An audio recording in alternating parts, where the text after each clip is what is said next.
Hi, Mzansi. You are listening to Farmers Inside Track, proudly brought to you by Food For Mzansi. My name is Patricia Tembo, your host, and welcome to today's episode. Our farmer mentor for today is Tshepiso Mkandawire. Join us as she shares how she's managed to build a farming legacy and continues to through understanding her markets. This is Tshepiso Mkandawire. Welcome to Food For Mzansi's podcast, Farmers Inside Track. We're so excited to have you as our farmer mentor today. Thank you so much for having me, and thank you for a beautiful welcome. I'm looking forward to not just sharing, but also learning as we go about having this beautiful conversation. Awesome. So Mrs. Mkandawire, you are the founder and I believe director of Blessed and Beautiful Farms based in the Northwest, Mabalstat. I haven't heard of the area, but maybe could you just give us a context of Blessed and Beautiful Farms, where you're located and what your productions, I suppose, kind of looks like currently?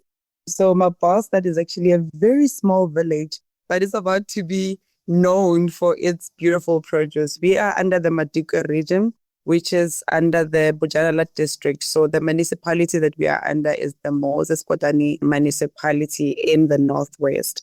We started officially farming beginning of last year, 2025, and it started with just a dream. I had a dream in 2023. I was full-time in Johannesburg, and I had a dream about this village that the people were hungry and they needed food, they needed water. And I didn't know how it was going to work out. I didn't even think I would be the vessel to be able to help to bring this dream to reality. And I just thank God for the opportunity. So we are currently producing fast crops. So your spinaches, cabbages, tomatoes, the essentials that people can be able to have on a daily basis. So the vision behind Blessed and Beautiful Farms initially was to be able to have the villagers to have fresh food accessible to them without having to break the bank or deal with the struggles and the challenges of getting to the nearest town with regards to the transport challenges. And that's how the birth of Blessed and Beautiful Farms came about. I think it's quite amazing because we do hear at a lot of the events we attend as Food For Mzansi, the importance of having a direct value chain from farm to someone's table. So it sounds like you are a direct supplier to the community in terms of produce. Absolutely, yes. At the moment, we are the direct suppliers to the community, to the family, to the households. Just a quick one now, they're just saying that we were clearing out our backyard farm because we have different portions, but we were just trialing out to see what is it that the people really want. And it turned out that cabbages were like the biggest thing because they can diversify it into a meal. And with that, we were able to help, if I'm correct, because there were some wastages, but about 300 cabbages. And I believe we're still going to do more, but they always say, don't despise humble beginnings. I'm also grateful that we are going towards the direction of the vision that we initially had, and that's to give people fresh food at an affordable rate. So you've also mentioned that it's a mixed farming enterprise, and as I was, gathering some information about the farm, I've seen that there's a livestock enterprise, horticulture, poultry, as well as dairy. And I know for a lot of our farmers, finding that balance when it comes to managing mixed enterprise can be very tricky. How have you found a balance, or how are you finding balance, perhaps? Maybe some of the tips that you have that you could share. They always say, well, if you want to eat an elephant, you need to take it bite size. But I also believe that you can't eat an elephant alone because you need at least one or two hands to be able to navigate through the killing of the elephant. So first it was just myself and my husband who were just doing the crop and the planting. Yeah. And then we realized that there was a lot of demand because we just wanted to see if this dream was really what I thought it was. And then from there on, I just began to have conversations with the people and also just to see what are the challenges. I think I've already mentioned the fact that the transport is an issue and accessibility to good food is also a problem as a result of that. So that's why We now brought in the poultry and then also the livestock. So in terms of poultry, we are actually kicking off now. We've just been on the stages of getting people to be able to get like chicken for now. We are diversifying into making eggs as well.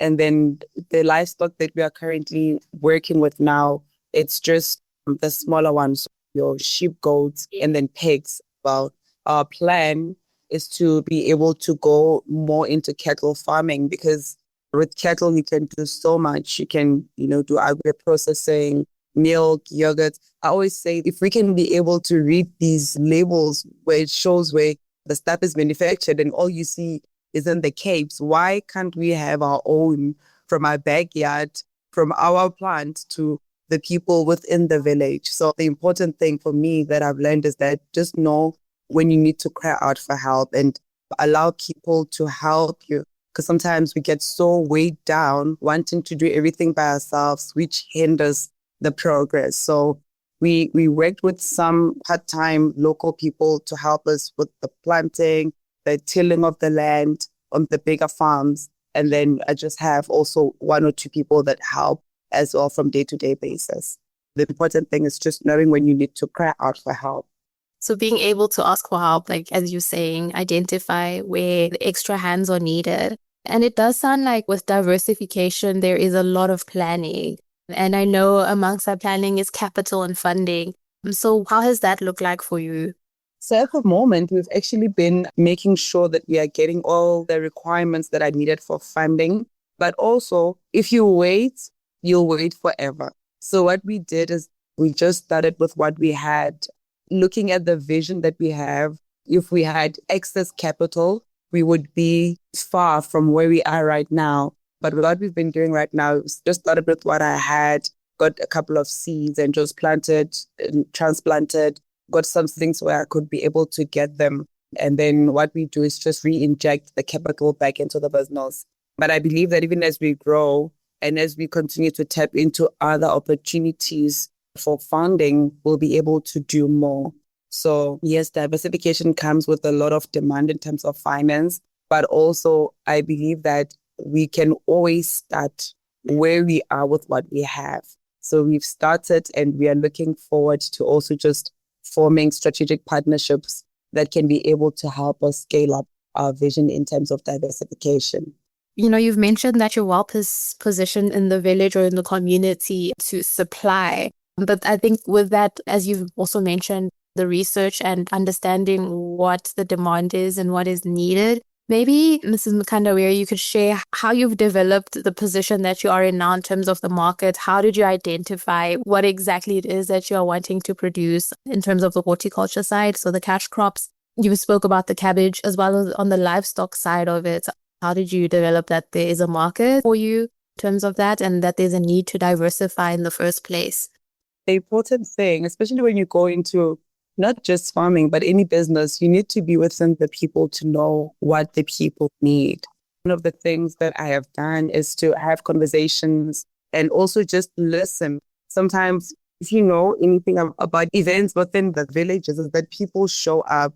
What I've also done is that I've also allowed myself or just get someone to just go and just be within the midst of the people to know what they want. The other thing that I have done as well, I have also asked the local authorities, like the tribal local authorities, because then they would know exactly what would be the need, because they have been dealing with the people from the village from a long time ago. But I believe the most important thing is to be within the people so that you can be able to know what is needed, because it's good to plant or to do any form of business. But if you don't have the receiver of the service, then it's all in vain. So the main thing is to be within the people and to know what is it that they want, what is it that they prefer. Does the need change within the community, and do you have to find yourself changing with that, or do you stick to what you have set out to produce? So at the moment, because I mentioned the cabbages because it's something that we're exploring, but we realized sometimes if you don't know something, you don't gravitate to it. So our farms are sectioned separately. So we have a portion where we always have like spinach, because we realized that they want spinach, but they can't afford to do the washing of the spinach. So then we incorporate the preparing and the cleaning of it. And then we have a section where we've been trialing out different, and then we just introduce it to them when they go and purchase what they're going there for. Then we educate them as well. There was a pepper that we trialed out. Actually, we are now clearing it out after more than a year, called the Bishop's Crown. So we are also educating the people, because we don't just want them to do what they're used to, but we are also in turn educating them so that we can be able to also tap into the nutrition as well. I love that. That's quite innovative. It sounds like there is then a relationship that exists between yourself as the farm and the community that you're providing to, which is amazing. And maybe changing the direction of the conversation to looking at some of the challenges farmers face. Farming is difficult, or can be difficult, so there isn't a farm that is exempt from that. What are some of the challenges that you have experienced? Maybe in the Northwest, I understand climate and rainfall, accessibility to water is a challenge that side. What are some of the challenges maybe that you can elaborate on that you have somehow navigated and could advise another farmer?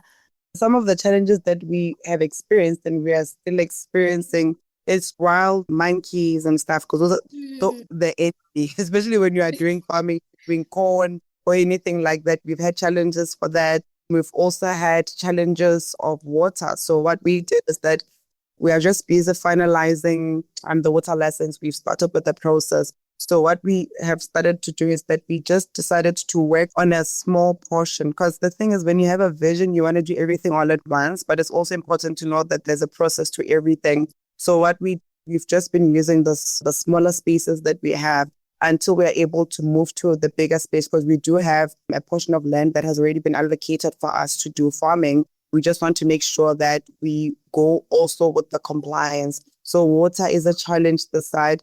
Initially, we also had a challenge, like as I mentioned, of people just adapting to new crops, which we've been bringing in education into it.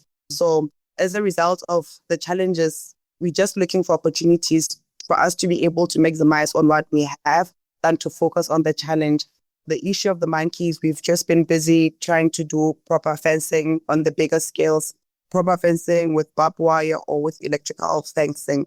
So I guess with every business, there's challenges. You just have to see how you can be able to navigate it. But I also believe that even as we scale higher, challenges will come, but we'll just have to look beyond them and just press forward with the vision. Because in as much as we are currently servicing the village of Mabalstat, that's not where we want to end. We want to be able to penetrate into the entire Butjadara district, get to more clinics, more retailers, and also feeding schemes, and most importantly, still remain to servicing the household. So as the vision grows, I know that we'll still have more challenges, but looking at the impact that we've been able to make over the time that we've been working, we'll navigate through the other challenges that will be coming through as well. And you're now touching on feeding schemes and like just the larger impacts that the farm has, which I will definitely want to go into. But before we get there, coming back to the farm itself, you've mentioned that it is sectioned in, I think, is it 4 sections of the farm?